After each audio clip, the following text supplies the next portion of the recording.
Uh, Thank you all for your time of 45 minutes.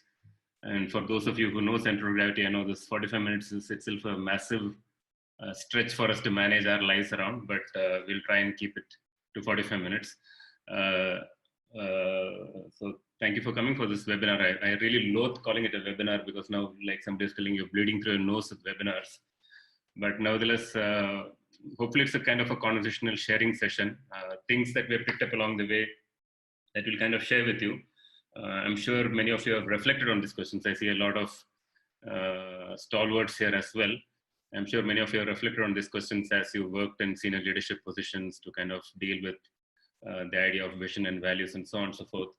And then we'll try and keep about 10, 15 minutes for the questions towards the end of this.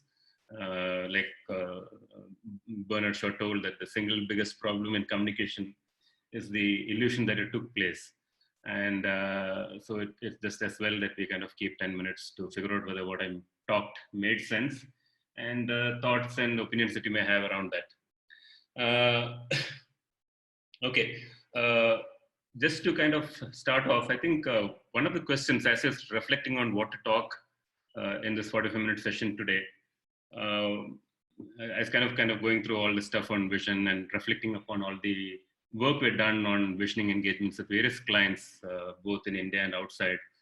Uh, One of the questions that I thought is worth starting off, almost like a question that provokes reflection, is the idea of work-life balance. And of course, it's a touchy topic, but work as it used to happen in the past, I'm sure during the periods in which our fathers, or maybe many hundreds of years back, work was pretty much a survival sustenance kind of a thing. I mean, in its normal form, you had a very Pavlovian rhythm of life kind of engagement with work. I mean, the best feel of that world comes from if you have watched Fiddler on the Roof.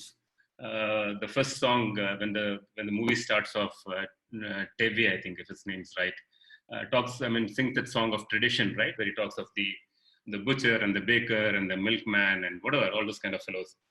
So work had a very Pavlovian kind of feel. I mean Pavlovian in a good sense. So that was the past where it had a certain rhythm and so on. I think it's only in the last 20 years where work has taken a very, very different meaning. I mean, culturally, we created a narrative where work has become about learning and growth and self-expression and identity and who you are and the need to kind of have a sense of bliss at work, to kind of feel larger than life, the idea of success, ambition. So this entire narrative has virtually been thrust into our language in terms of the heroes we have come to kind of deify and so on. All of this has happened in the last 20, 25, 30 years. There are always, even in the past, there are always few people who used to kind of do excellent work and so on. But at a cultural level, the idea of great work being central to life has all happened in the last 25, 30, 35 years. Now it's virtually kind of taken over our entire world, right? And Howard Rock and Fountainhead talking about I have, let's say, 60 years to live, and bulk of the time is going to be spent working. And if I kind of pick up a work that I don't like, I'll be condemning myself to 60 years of torture. Pretty much captures the way we feel about work in today's times. But around the time that we start to feel so intensely about work is also exactly the time around which this world of work has started to kind of almost fracture us. So very often, with most companies, with the exception of few people in those companies or few companies, very often when you kind of talk to people, people are always caught between who they are and who they could be, what they're doing and what they're forced to do. What are their possibilities and what they're practically kind of doing and so on and so forth. So this predictable kind of path that has got laid out with all its compulsions and stress and messes that we go through as part of work life essentially has meant that in order to cope with this, we created this nice, neat division where part of a work is part of a life is work and part of a life is the personal world.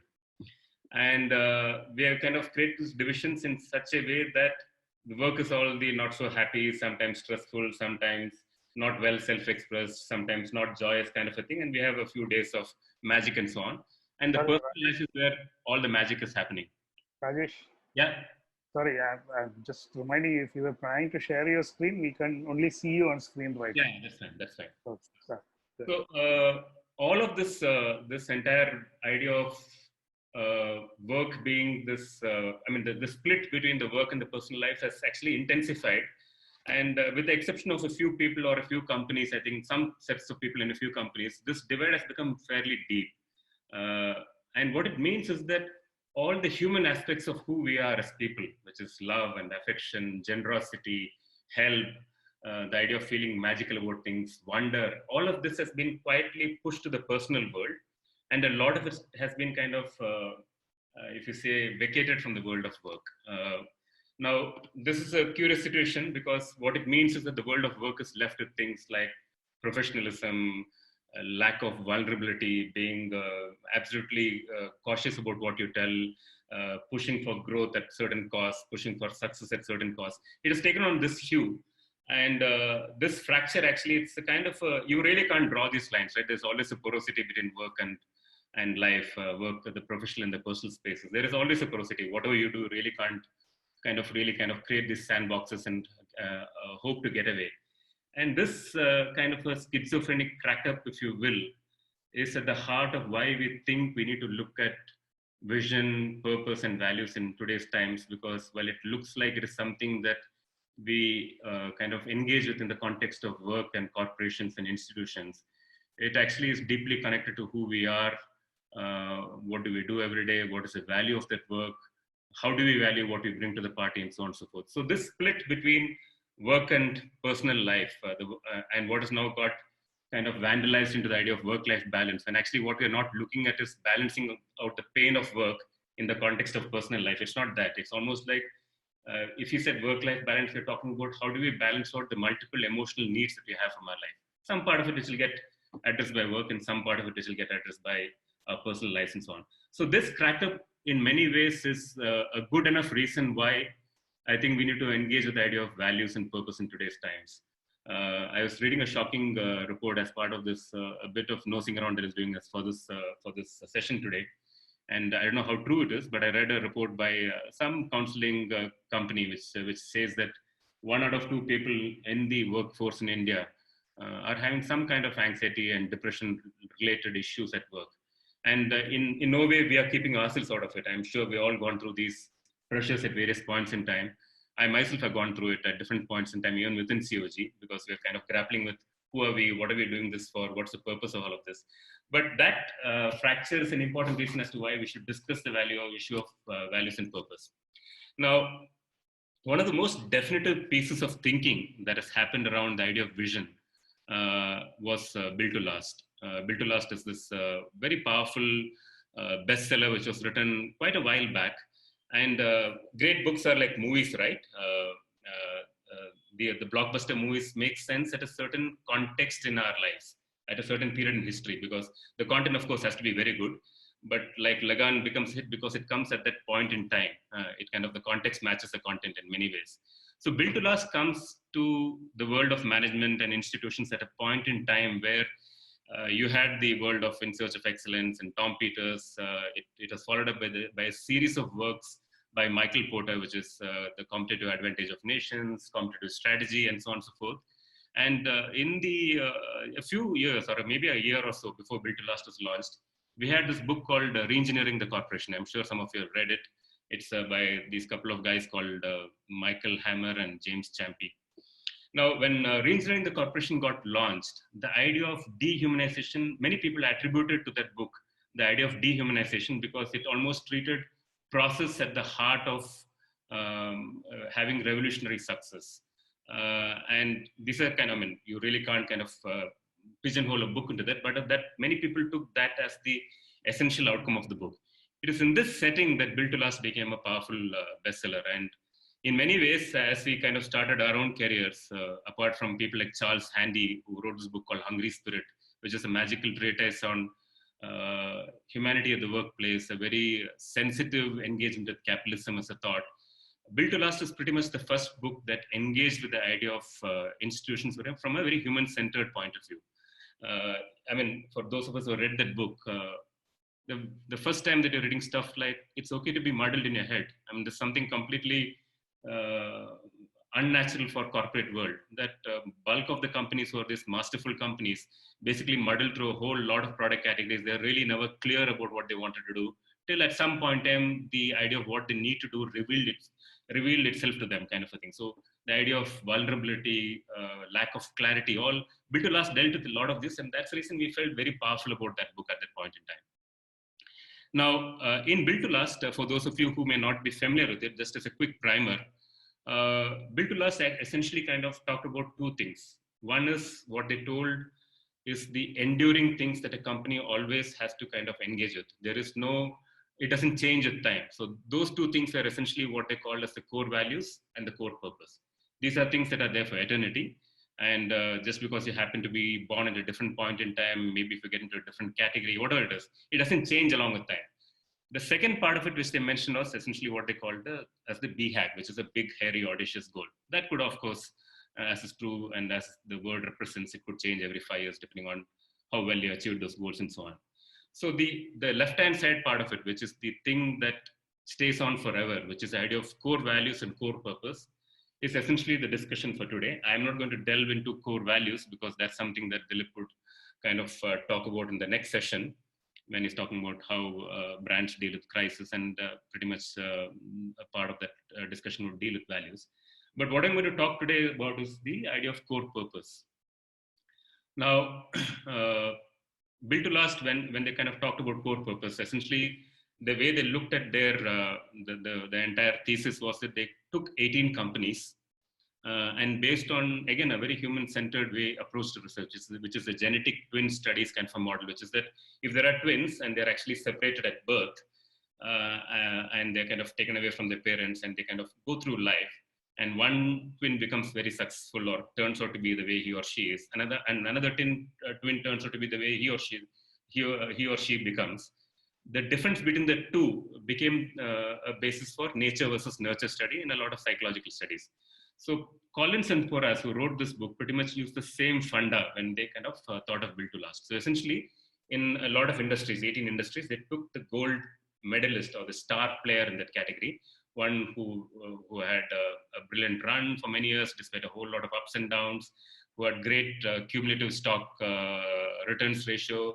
To kind of tell it loosely, if $1 was invested in the stock market at a certain point in time, what it was 25 years later or 50 years later, the Built to Last enduring companies had a magical run of stock returns ratio. Instead of comparing the Built to Last, the masterful star gold standard companies with the loser companies, what they did was very interesting. They compared the gold standard companies with the silver medalist, or the companies which did well but not magically enough. So it's almost like in cricket parlance, maybe 15 years back, you compare Australia and South Africa versus Australia and Bangladesh or something like that. Now, when they studied these companies, what differentiated the masterful companies or the gold standard companies from the silver medalists was the fact that they had values, they had purpose, and they had a big, hairy, audacious goal. Now, coming to the idea of purpose, all these companies, while they not really articulate a purpose in the way we do it today, like capture it in a set of words and do all the drama around it, they internally, inherently knew what their core purpose was. So for example, and the way they define core purpose was, core purpose is something which is like a guiding star on the horizon, forever pursued, but never reached. It is essentially a company's reasons of being, if you go to the core of it.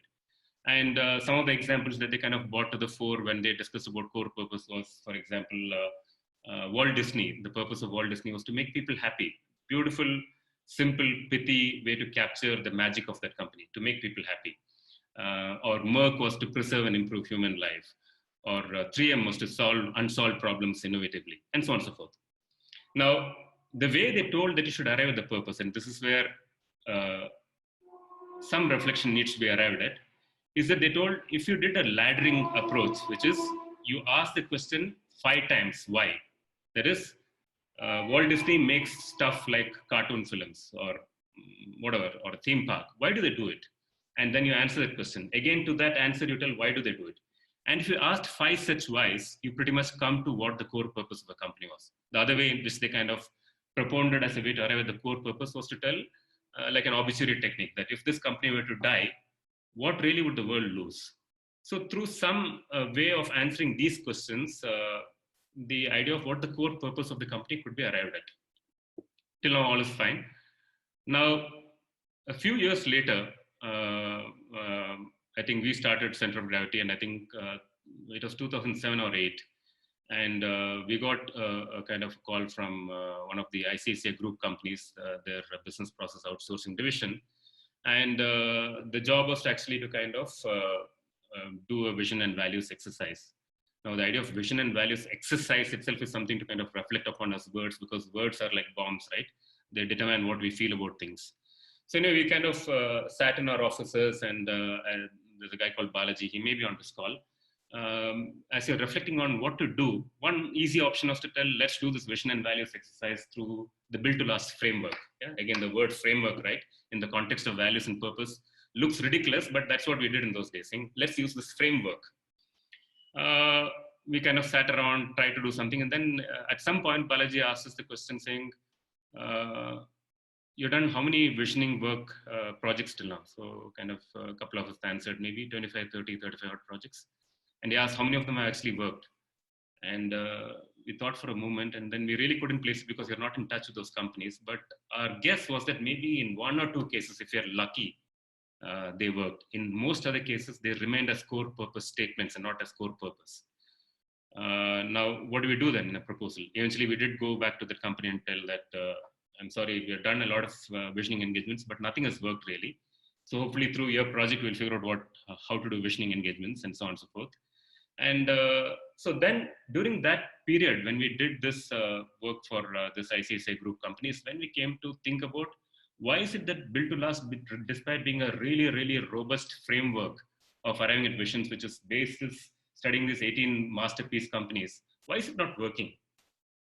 And there are some things that came to our mind. One is that when people deal with the idea of purpose, the intensity of the purpose is never really discussed. So for example, what I mean is that if I tell that the purpose of Walt Disney as a company is to make people happy, is that purpose intense enough for you to do things regularly one after the other, both big and small? Or is it just kind of doing a couple of cartoon films and getting away with it? So the core purpose driven companies are intense enough about their purpose that they kind of relentlessly go after it day after day after day.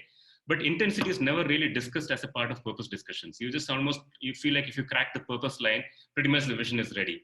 So intensity was never discussed. The second thing that is never ever discussed, and this is true virtually of every company that I met, is that how do you have a shared sense of purpose? Clearly, purpose starts somewhere at the top, and that itself is done in a pretty sterile way through some word articulation and so on and so forth. But the fact that a large majority of people who come and work with you also need to have a sense of shared meaning. How do you really get people to have a sense of shared meaning? That is never really addressed. The third thing that is never really addressed is the entire effort of a purpose or a visioning exercise. After a while, gets into a research, workshop module, and so on and so forth.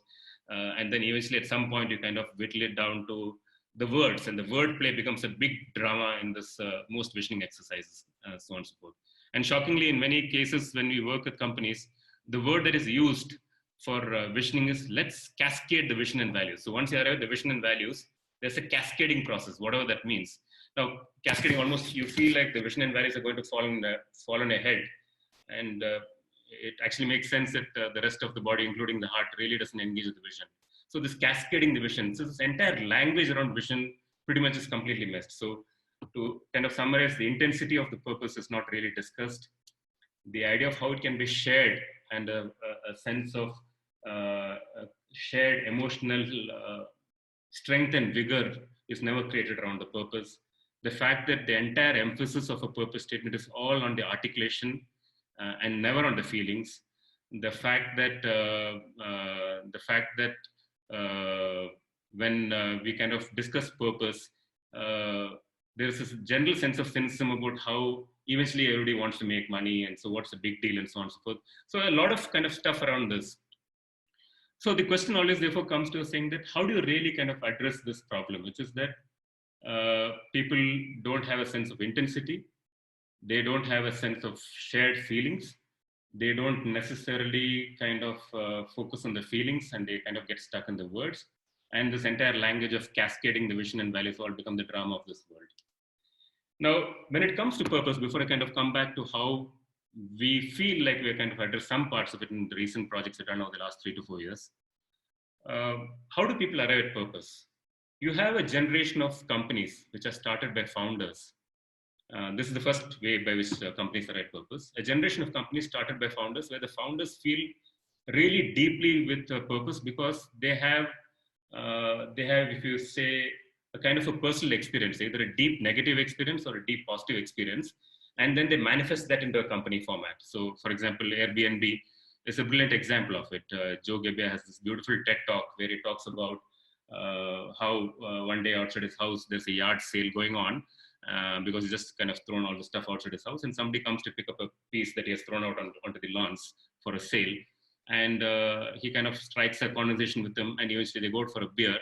And as they kind of planning to wind down for a day, he asks this guy who's actually kind of bought this painting from him from the yard sale, saying, "Where are you staying for the night?" And the guy tells, "No, I really don't have a place to stay." And because of the decency of Joe as a personality, he tells, "No, why don't you come over and stay?" And he gives his airbed for that guy to come over and stay. And over the next 2 years, many such incidents leading to a final story where they actually kind of start to make it into a business. This personal journey, of course, there's a lot of osmosis that happens through the journey. The personal positive experience is a powerful way by which people can engage with purpose. Many founders do that. Some founders also have deeply negative experiences, like they go through some horrible experience, like I've gone to a hospital, I've been badly treated, somebody near and dear to me passed away. Here, I'm going to kind of launch a new hospital. So one way of arriving at purpose is a deep positive experience or a deep negative experience. And Airbnb or brands like Muji are all classic examples of that. So that is a absolutely safe space because it's truly authentic and there's some magic to it. The only risk is that after 10, 15 years, the founder kind of goes into a different trip and then things come back to the same old shit, either because market pressures have taken over or the entire world of sterileness comes into the world. So that's the first way by which people are at purpose. The second way by which people are at purpose is through a midlife crisis equivalent. So, for example, Interface, which is this company which is based out of Atlanta, if I recall right. The guy, Ray Anderson, is old. He's about 55 or 60. And one day he's asked to kind of do a speech to some young guys who have joined the company or something like that. As he's kind of preparing for the speech, he starts to read through a book called The Ecology of Commerce by Paul Hawken.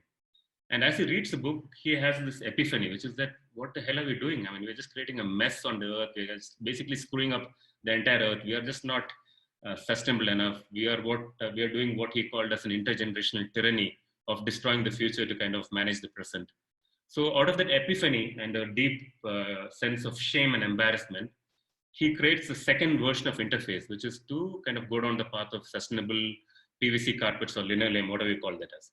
So you could come to a purpose through this midlife kind of crisis, and it happens personally to all of us as well sometimes. So that is also a very, very powerful way to arrive at purpose. But the vast majority of companies who are actually in the search of a vision, and by vision I mean the purpose, actually what happens is they stumble onto a need gap. They kind of launch a product, and then the product starts to do well. They kind of get revenues, and life goes on for a while. Competition happens, differentiation strategies are put in, communication happens, all of the drama happens. And at some point, during some crisis or some fundamental shifts, transitional periods, they start to really think of what is the meaning of all of this? What is actually the difference that we're making to the world of consumers or stakeholders? It is at that point in time that they start to engage with the idea of purpose. Till then, they have visions which are mostly like quantitative visions. Let's be number one in this category. Let's have 60% market share. Let's have earnings per share of this nature and so on. So till then, it's very kind of tangible and business related. It's only during some such definitive periods in time that you start to engage with purposes as the abstraction that it is sometimes. Now, bulk of the companies fall into this third set, which is people who have stumbled upon a product category, and then halfway through they decide that actually you need meaning, because as human beings, while we need pleasure like Freud tells, or we need power like Adler tells, we also need meaning, and meaning is a very, very important need. And Viktor Frankl's book, Man's Search for Meaning, is a very powerful treatise on how human beings naturally and in a very deep way always search for meaning in what they do, because otherwise you start to kind of get internally vacuumed out and so on and so forth. So this third set of companies, which kind of, IKEA is a good example of the third set, right? You start off with matchboxes and pens and pencils and God knows what, fish and all kinds of stuff he sells before he gets into furniture, and then he puts a catalog after a few years. And eventually it's at some point in the life that they understand that their purpose is actually to make their everyday life better through design. So bulk of the companies fall into the third set. And it is with this third set that purpose very often doesn't work.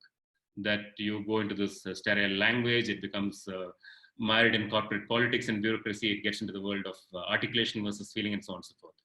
So a lot of work that we do actually fall into the third set, because if it's the first or the second set, pretty much there's no issue, right? The purpose is deeply felt.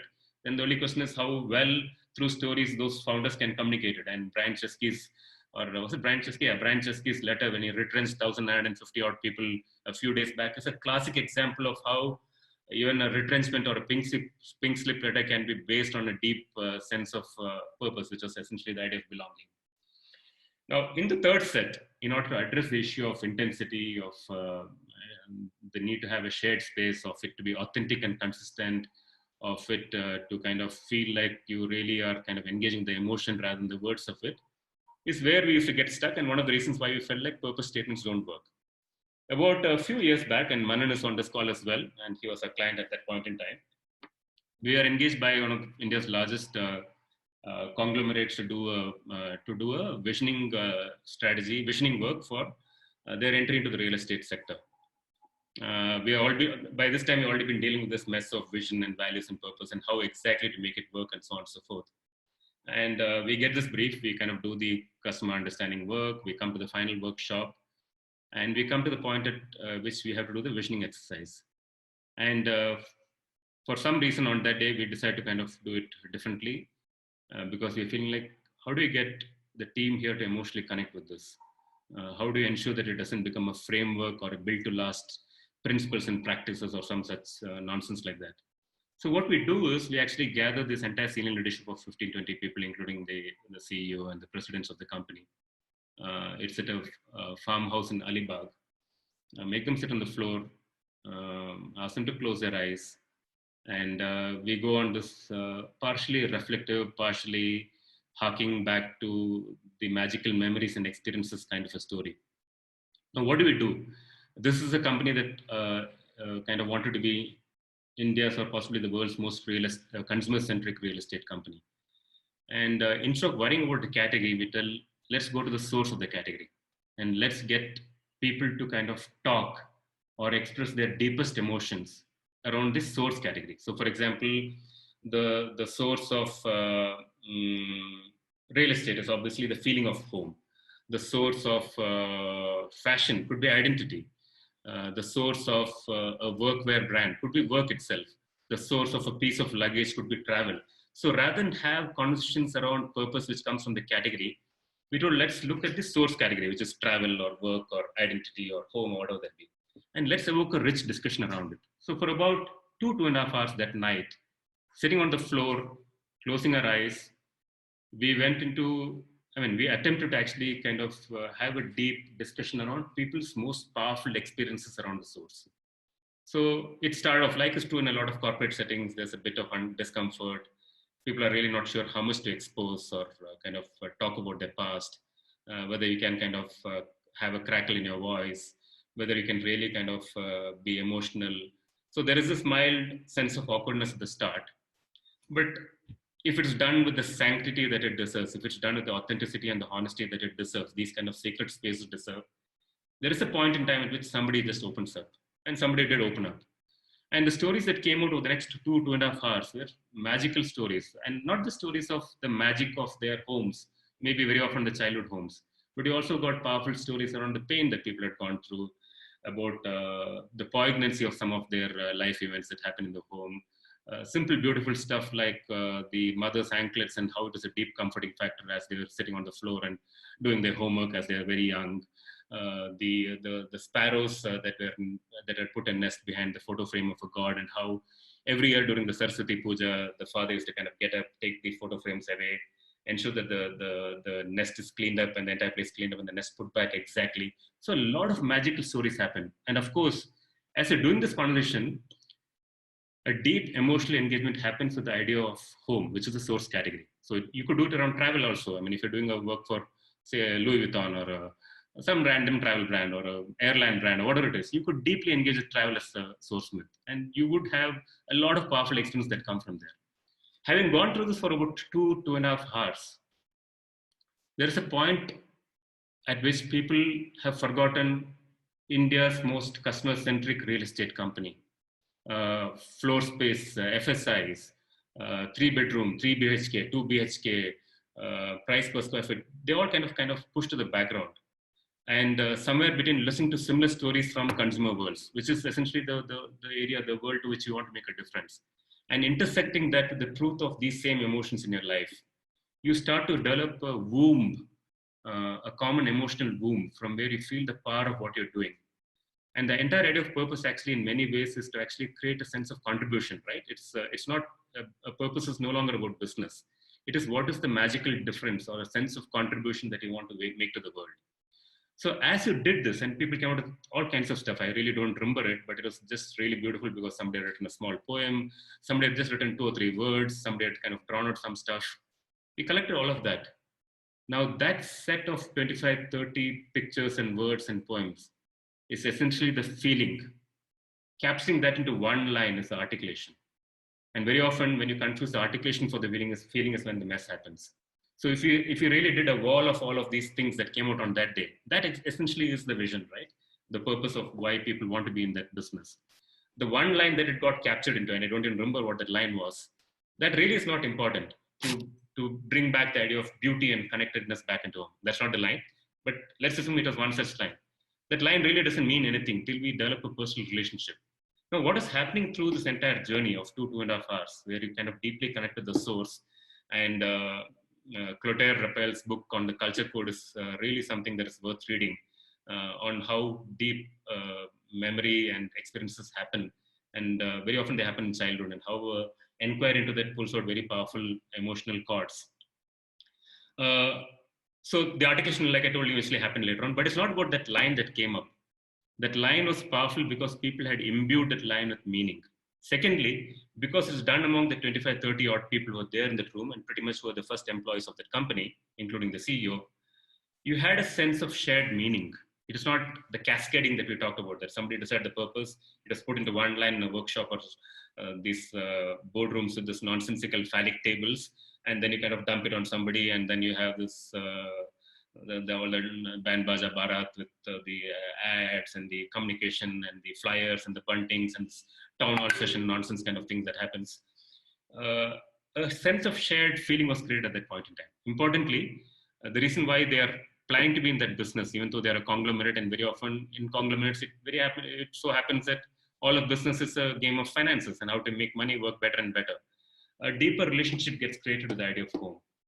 Now, virtually in every project after that, and it kind of is working, we're still not been able to crack that completely, but it works a million times better than actually kind of going through this vision and values exercise through a framework of build to last, or God knows how many frameworks there are. Mission itself is a kind of a muddled up language. Sometimes mission becomes vision, sometimes vision becomes mission. So it's all kind of a word soup.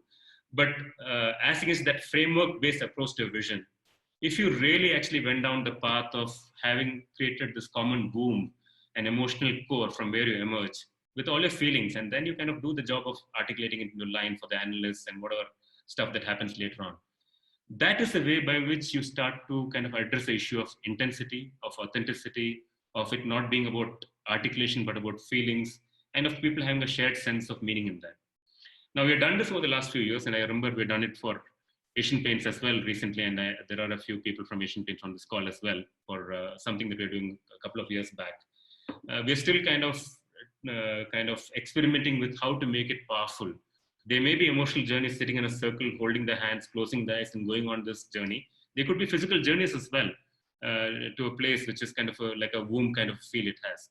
So this story of actually intersecting vision with the magic of everything that we feel as human beings, with love, with care, with affection, with wonder, with joy, with magic, with exploration, with pain, with poignancy, is where the story of vision rests, not in the world of frameworks. And the language that we have around visioning is so deeply dysfunctional that it's no surprise that people have this schizophrenic crack up between work and life, because you really don't engage with it. You kind of tell, okay, something is happening there, and I got my life to take care of. I need to go home and have a few beers, and I need to kind of meet my family, and so on and so forth. And it really doesn't have to be a choice between these two things. So the source category creating a common emotional boom. Now we did it with 20, 25 people. And it's very clear to us that even if the company had 3,000 people, it is still worth doing 100, 200 such sessions. Because what more is important than people feeling powerfully about the spaces in which they kind of work, in the areas that they work? It's not necessary that people would have come in with an intent to know what the purpose is, but they could also discover the purpose.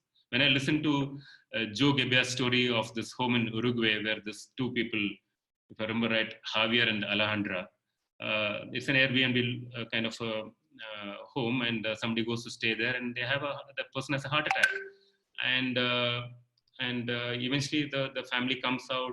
They kind of donate them, they kind of give the blood, they take him to the hospital, take care of him for 2 weeks, and then don't even charge for it. When you listen to such stories, you actually buy into the world of belonging deeply, even from outside.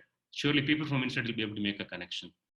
So anyway, so this idea of purpose that we kind of engage with by going through this journey is one of the many ways by which we can help people engage with the idea of vision far more powerfully than the sterile, cold, neutral workshop framework and principles and practices based approach to kind of engage in vision. And if we did that, actually, hopefully work would feel a little better. Places of work would feel a little more magical, and vision and values would go out of the idea of strategy and corporations and institutions to something that you personally feel as well. So anyway, so that's kind of some thoughts. Of course, we kind of dealt with this world for a while, and we still are trying to make sense of it and kind of create things that work better and better with every passing project that we do for clients. But this is just, I think, in the interest of time, I thought we'll just take up this idea of the source and creating of the womb as one important way to kind of make purposes stick deeply, and for people to have greater meaning and relevance in the work they do, as well as the company to have greater meaning and relevance in the work they do and the way they contribute to the world beyond the shareholder returns and the earnings per share and so on. So I think we'll stop now, because I think we've kind of had about 40 minutes, 38 minutes approximately. I can't really see what are the questions that has come up, but I think if you can kind of, Naveen can open up the audio for those who want to ask questions, and we can kind of pick up a few questions from the chat window in case they already happened. But Naveen, you kind of facilitate me through this process, because I'm really... I can ask a couple of questions that came up on behalf of somebody else. We'll keep track of anybody who wants to raise their hand. Yeah. And, and try to pass the mic on as best as possible. The best way, guys, to get your questions answered is to still post them in the Q&A section. So please do that. One question that came up was, let me see. Jamie was asking, I don't know, maybe it's a good way. How do I fight every day for someone else's purpose, especially some founder who's getting richer every day? Beautiful. Hi, Jamie. It's an interesting question, because many of us find ourselves in company which belongs to somebody else. And obviously, when you kind of step back, the guy or the woman, whoever it is in question, is obviously starting to kind of have his or her share of success and fame and money. But Jamie, what I was telling was that how do I engage with, let's assume that you're stuck with whatever work that you have. I'm not talking about you in this case. I know you're asking it as a general question, but it is possible to find meaning in the work that you do. The first option is, if there is no hope, you virtually find a work that makes sense to you, which kind of resonates with who you are as a person and what your values stand for, and the area in which you want to really make a contribution to yourself and to the world. Now, let's assume that you're really stuck in a company where the company is doing something. When I talked about the source category, which is the home in the case of this real estate company, or travel in the case of this luggage brand, if you really look at the source, you will always find a way by which you connect deeply to it, because it's not even about how the founder of the company connects to it. You will find your story in that source almost always. And the reason why we all work is that we want to actually be valued. We want to find value in what we do to ourselves, and we want other people to find value in us. So when you connect to the source, very often you will find something which will actually make your work a little more meaningful. And the role of the founder, therefore, is to ensure that people who work in that organization actually connect to that source very, very deeply and not to the category of product and the sales growth and so on and so forth, because that has an expiry date. That's got a shelf life. Whereas connecting to the source and the magic of how it contributes to the world at large is always an option that we can pick. And if we did choose that option, I'm sure we'll find something meaningful in it. On the other hand, if it doesn't work, actually, it's better to get the hell out and find work that makes sense to us or create something of our own. Because I'm sure pretty much a lot of people who have magical purposes got the hell out and created something that made sense to them in case the founder is not able to evoke these powerful emotions in the people who work with them. Dilip, Naveen, Vijay, I just contribute because I'm just kind of reacting with what comes. I think that's a clear answer. I think we have to find ourselves. There's another question. Sorry, go ahead. I also feel like, you can find your own meaning into your category, etc. But unless the company on a day-to-day basis doesn't live up to it, that means, it is, they have got boundaries. I mean, even in a customer interaction, the purpose will guide you. In every call, if it doesn't guide, then it will be pretty much what Jaymeet is saying. You're not going to believe in it, how much ever, So many times purpose is seen as this nice statement, which will evoke a sense of belongingness among the employees, or it is treated as a differentiation, as a brand when you're marketing to the outside world. But unless purpose is lived on a day-to-day basis, which actually becomes the guiding force behind the business, and there are boundaries and trade-offs you do take on purpose, employees are not going to really feel it. So unless that happens, it may be somewhere where Jaymeet says that people look at it, but you may not believe it. I mean, you can force yourself to find meaning, but only few people will be doing that. But if you see it practiced on a day-to-day basis, where many of the decisions, if it's reflected on that, even in times like today, COVID, how you react to your employees, how do you react to your partners and customers? I'm sure many organizations where purpose has a lens, and those are the organizations where you start believing in it. I think it's interesting that Dilip touched upon two things there. One is purpose is not differentiation. That's the first distinction. That you don't arrive at a purpose to distinguish yourself or differentiate yourself from other companies. Clearly, an airline brand or a mobile telephony brand or even Facebook could have the idea of connection as the core of its purpose. So purpose is not about differentiation. Purpose is about something that you can follow with authenticity, kind of intensity and consistency, so that whatever you do actually makes some difference to the people around you and to the world at large. So that is one important thing. The second thing is, while you do act regularly, sometimes small actions and sometimes larger than life actions to make the purpose come alive, eventually we all know from the truth of our own life that we just need a few stories to feel good about what we do. And if those stories are the stories in which we had taken a powerful part, we really feel deeply fulfilled. I mean, we know that our life is a collection of stories. We can virtually kind of think of which are the times in life when COGS really, I mean, Center of Gravity as a company has really made a difference to the lives of clients or its customers. And those stories actually keep us alive. It may not be thousands, it may be a couple of dozen stories. That's good enough for us to feel powerful. Joe Gebbia one story about Airbnb, which I just mentioned, it's a good enough story for people to feel really powerful, because even if it happens 1 or 10 out of 100 times, it is surely something worth chasing, and much less to speak of smaller differences that a company can make. But I think it's Jaymeet or somebody else, is it? I think when you don't have a founder. This is an interesting way, which is, do you think that the Indian startup world takes purpose or vision as a sentence that needs to be there on the pitch deck? And a corollary is that, have you all worked with a startup that actually took purpose to be more than just that sentence? Yeah, I think we have two kinds of startups, right? One is the startup which has started up because they want to kind of divest their story at some point in time and make the money and so on and so forth. That's absolutely fine. That's their intent, and that's good. I mean, it's not institution building in that case. It's a transactional world of making money. So that's an absolutely fine world. There's no issue in that world. And of course, if somebody really wants to use purpose and vision as a device to increase their valuation, good for them, kind of a thing. You really can't kind of quarrel with that, right? That's a choice they made. But a lot of startups, actually, like I was mentioning in the case of the hospital example or Airbnb itself, a lot of startups also could happen because people have felt a deep need, which comes either from a deep negative experience or a powerful positive experience. Patagonia is a good example of that again, that you actually kind of felt something deeply, and as a reaction to it, almost in anger or sometimes in joy, you start something.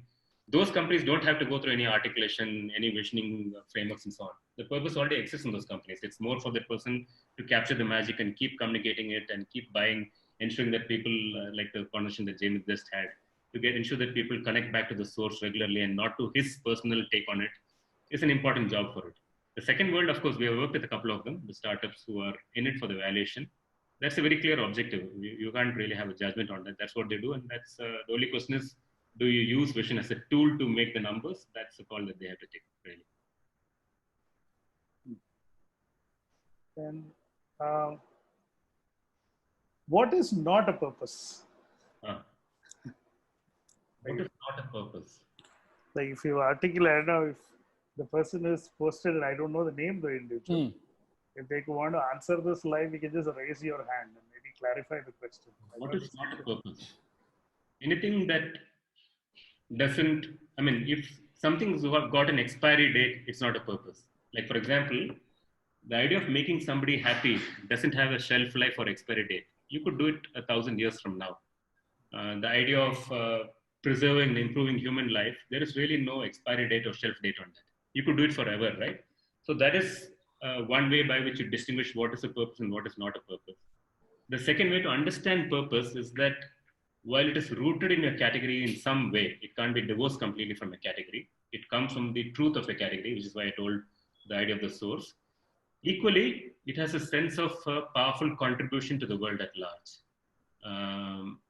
So if it is not there for eternity as a thought, and if it doesn't address the idea of a powerful social contribution, then that is not a purpose. And I think here, the entire discourse, and I think our own narratives in corporations where we don't really link purpose to money, has been actually the biggest disservice done to purpose. That if a company really follows its purpose, it will make money in due course of time, and that's the entire thesis of Built to Last. But somehow the idea of making money is all the discussion of growth and strategy and sales numbers and discounts and mergers and acquisitions and new product launches. The entire world of making money, revenues of profitability, comes from this language, and unfortunately not from the language of purpose. So therefore, you have situations where people treat purpose casually also. But I think that, I don't know if that answers the question of what is not a purpose. The two things of and I'll wait for the group to respond to that. But I think there is a corollary question here that Anuja's asked, which is that, do you think that it's going to be easy to convince the corporates to believe that identifying a deep emotional cue isn't hogwash, but actually the core? What you're talking about is enduring purpose. So, convincing whom, Naveen? Corporates to believe that actually you have to go for this deep emotional core that is actually the most important thing in crafting purpose. Right? Yeah, it's an interesting question. I mean, who has to convince whom is the question. Whose company is it? Who's running it? What is the purpose why they're running those companies? Obviously, there are people with vested interests here. By vested, I don't mean vested in a negative sense. There are people who want to make the company successful. There may be a few dysfunctional fellows going around, but let's assume for the purpose of the discussion that bulk of them are people who actually want to make a difference. So that's the first precondition for this. If there are some psychopaths like the guy in American Psycho going around, really can't do anything about it. But let's assume that the precondition is that somebody really wants to make a change. If that condition is true, then the second question is, how do you ensure it's not a hogwash? Anything that is done through the lens of what we call corporate speak and language and kind of not really connecting with the core actually will become a hogwash. So if I'm sitting in a room with a set of people, let's assume my customers, and we're having a discussion around the idea of health or the idea of death, let's say for insurance as a category, or the idea of home for home or decor as a category, or the idea of identity for fashion as a category. If we really did that conversation with depth and authenticity, where we listen deeply to the person, we can't but not be touched by it. And it's in fact the lack of those conversations that has created this possibility that potentially these words can become a hogwash. Or if you really did connect with that, you really can't stay away from the power of that, the moral force that kind of carries along with it. So our ability to expose ourselves to our stakeholders, very often consumers or even employees, and to have deep, meaningful conversations which comes from a space of listening and our willingness to be emotionally displaced is what moves it from a place of hogwash to us feeling really strong about it.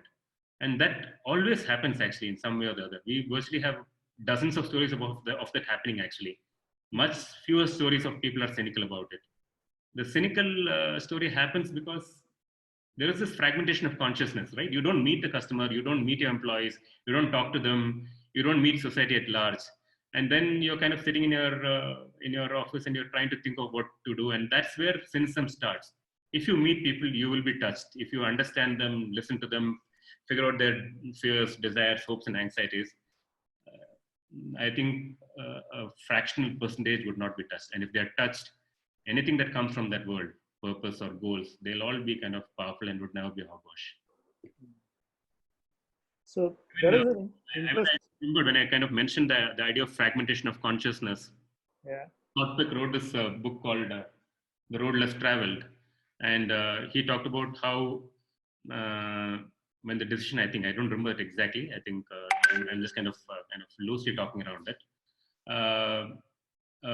When he wrote this book, and I think at some point he mentions about this decision being taken to bomb Vietnam, this Agent 2,4-D or whatever that biological stuff that they put on that country, chemical stuff that they put on the country. Agent Orange. Yeah. Sorry? Agent Orange, I think they call it. Yeah. And as he goes through the different levels of the bureaucracy in the government to figure out who's taking the decision and does really anybody understand the impact of the decision, every government, every department actually kind of transfers that onus to some other department, saying, I understand this is absolutely true. You and I'm going to be I'm going to be deeply affected by this when it happens, but it's not who's in charge. And you transfer that conversation to some other department. This goes on and on till your consciousness is so deeply fragmented that you don't feel responsible. One way to not fragment your consciousness is to be in touch with your customer, to be in touch with the people who are affected by you, sometimes society at large. And the hogwash would never remain, actually. Hemant is asking something about Good to Great, right? Yeah, Good to Great was actually the book got written after Built to Last, but eventually when you look at it, it's actually a prequel to Built to Last. And I think, it's a powerful book. And I think one of the things that touched me most about the book was the idea of level 5 leadership, which is that none of the Built to Last leaders were this magical, charismatic personalities who kind of wowed the world. Not the Lee Iacocca, Alfred Sloan, Steve Jobs world. They are normal human beings like many of us, with a deep combination of what he called personal humility and professional will. And that I remember the level 5 leadership as a very powerful, inspiring thing for us to kind of engage with when he started doing the rounds of this project, this consulting work. Sorry, Navin, you're about to ask something else, right?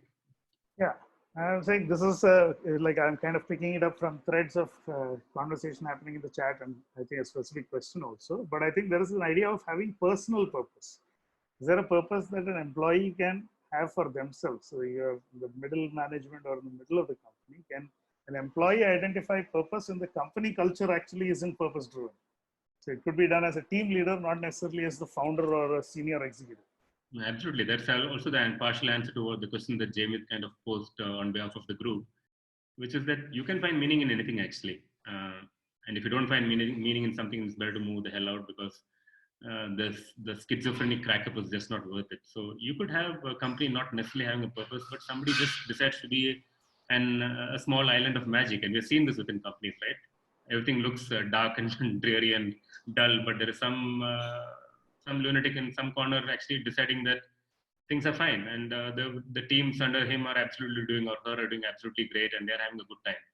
And who knows, that person may actually change a lot of things in that place.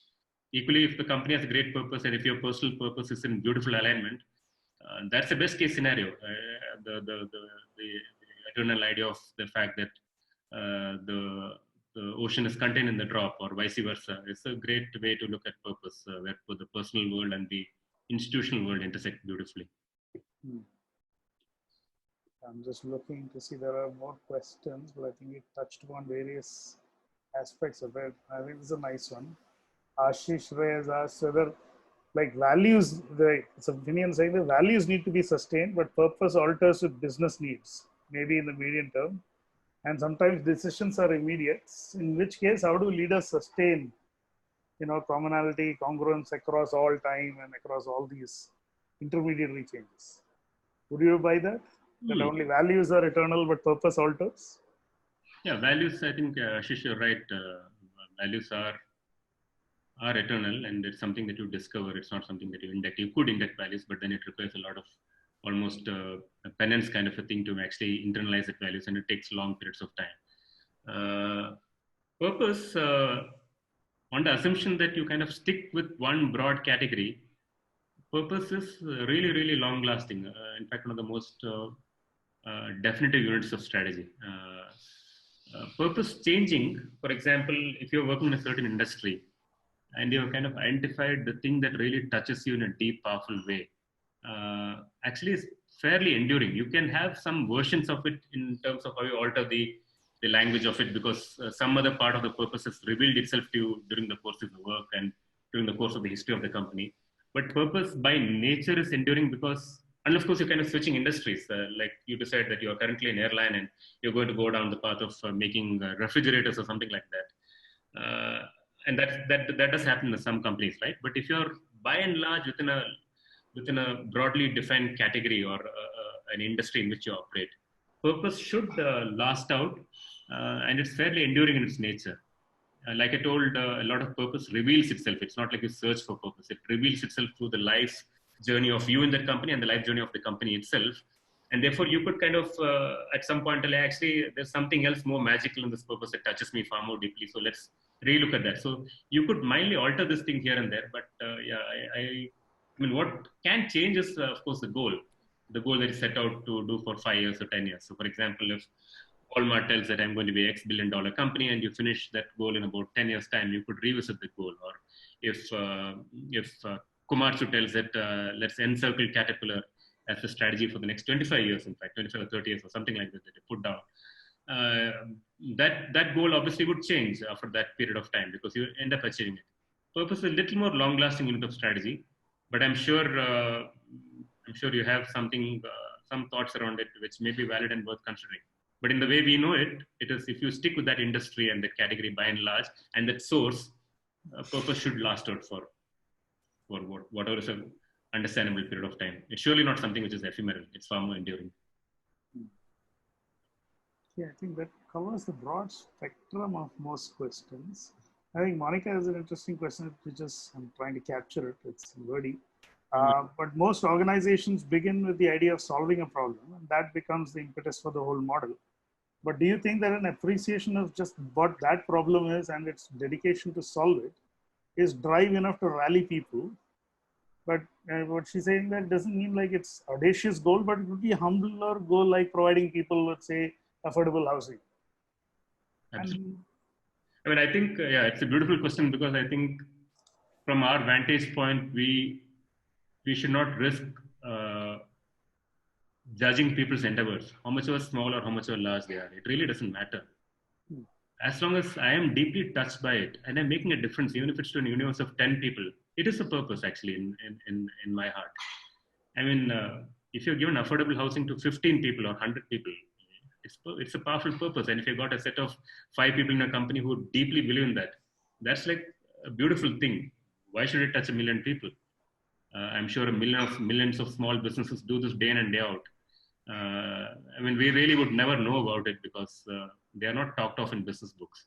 But I'm sure millions of small businesses actually have great purpose and great values. What we hear is the Merck and the Facebook and the Airbnb and so on and so forth.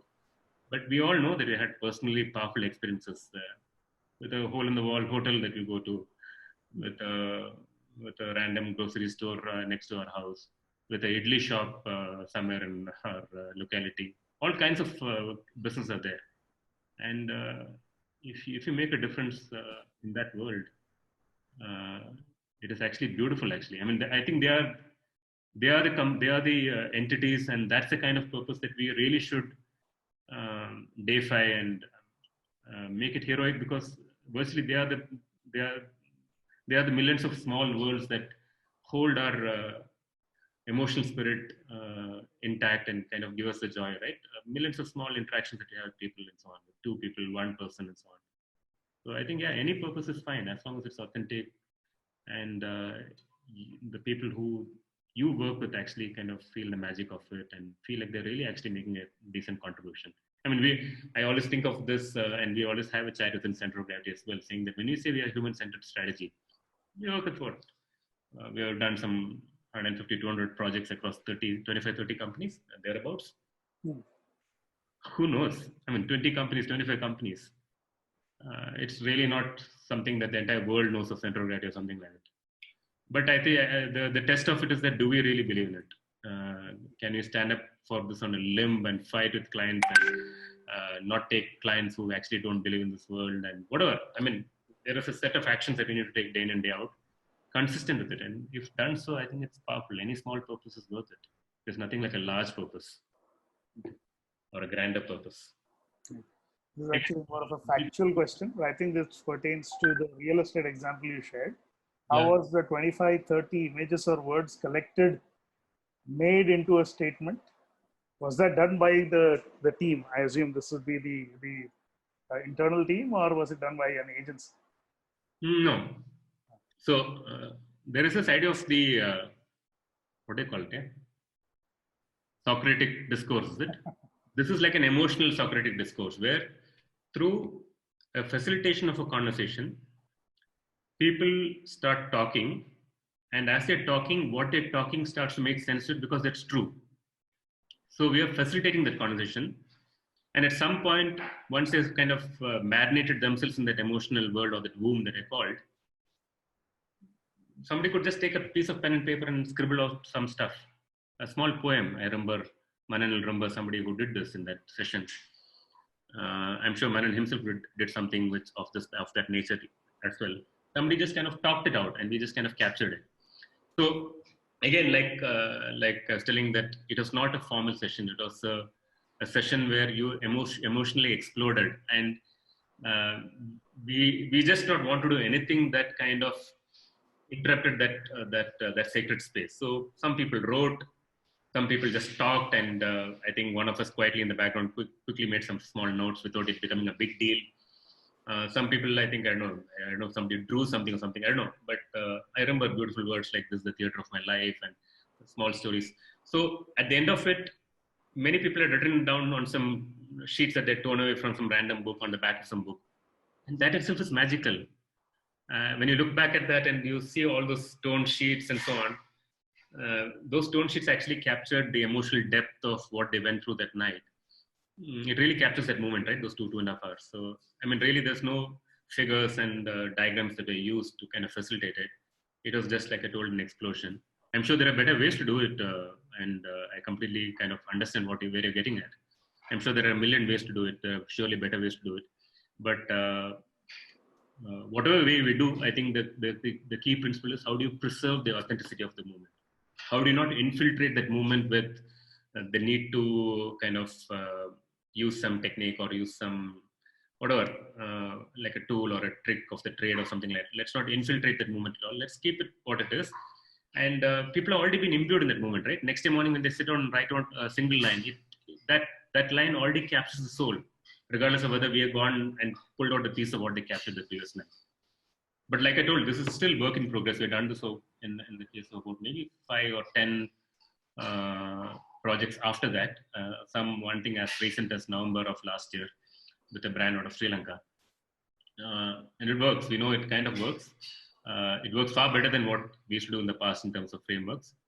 But surely there is a lot of possibilities around how you kind of build on this in the future. And I'm sure a lot of questions that you're asking and the thoughts that you might be having may potentially be possibilities of how you build on this and how do you retain the authenticity and the magic of it. I think you've covered this question, but maybe good to revisit it because there is a lot of, I would say, doubt on whether a purpose can have, and this question captures that. Somebody says, I can understand a not-for-profit, I assume it's an NGO having a purpose, but with a hardcore corporation where you have so many stakeholders to answer to, and especially shareholders, can you really have a genuine purpose apart from creating shareholder value? I mean, let me try and give a personal answer, and I think Dilip, Naveen, or Vijay can kind of fill in.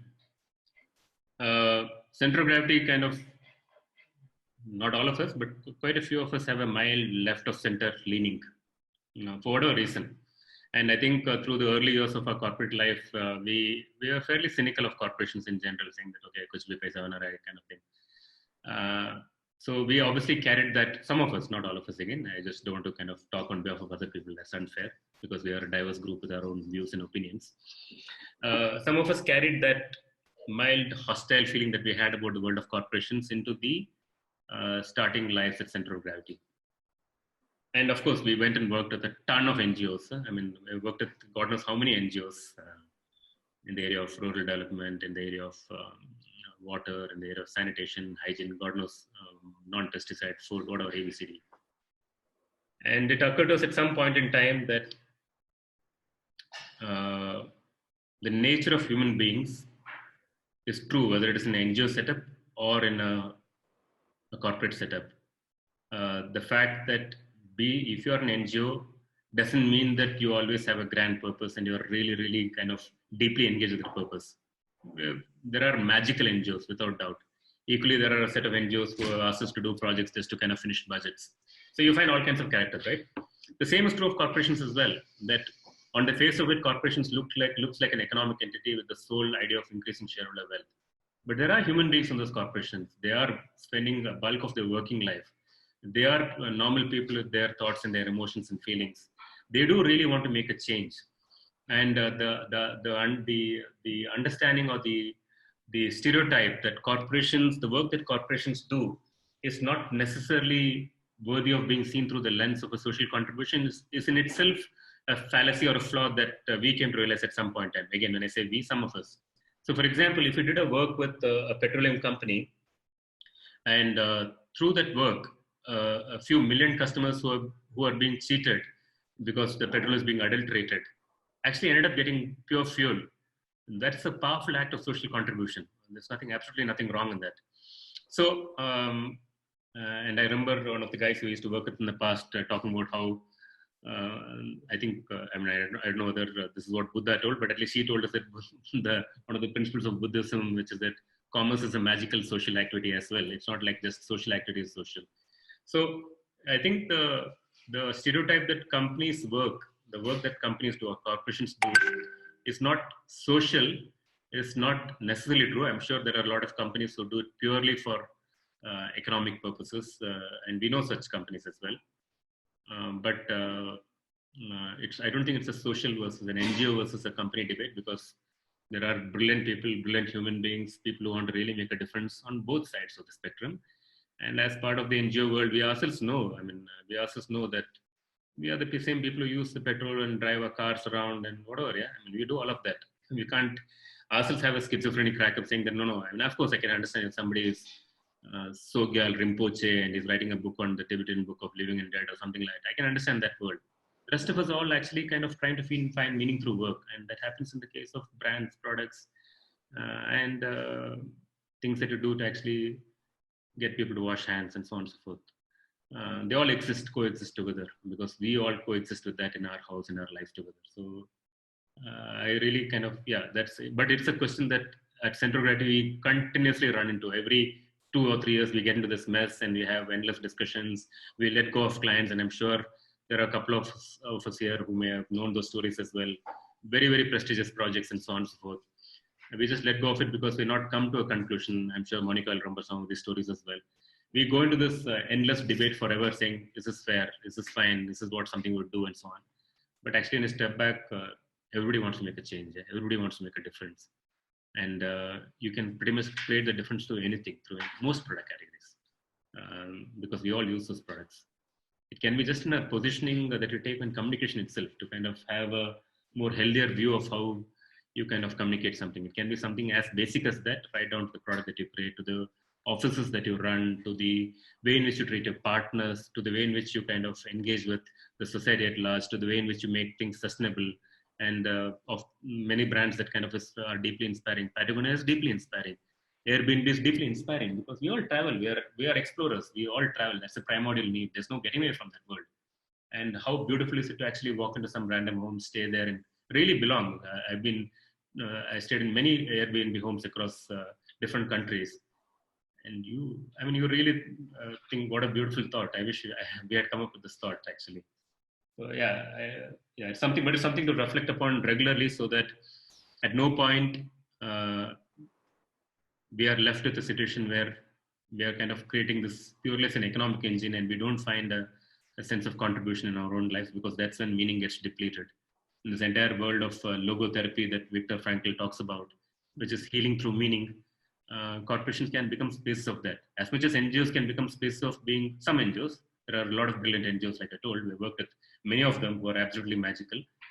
I think it's something for even NGOs to reflect upon, especially given that they live off grant funds, which are delivered at very, very critical points where the need for it is absolutely serious, right?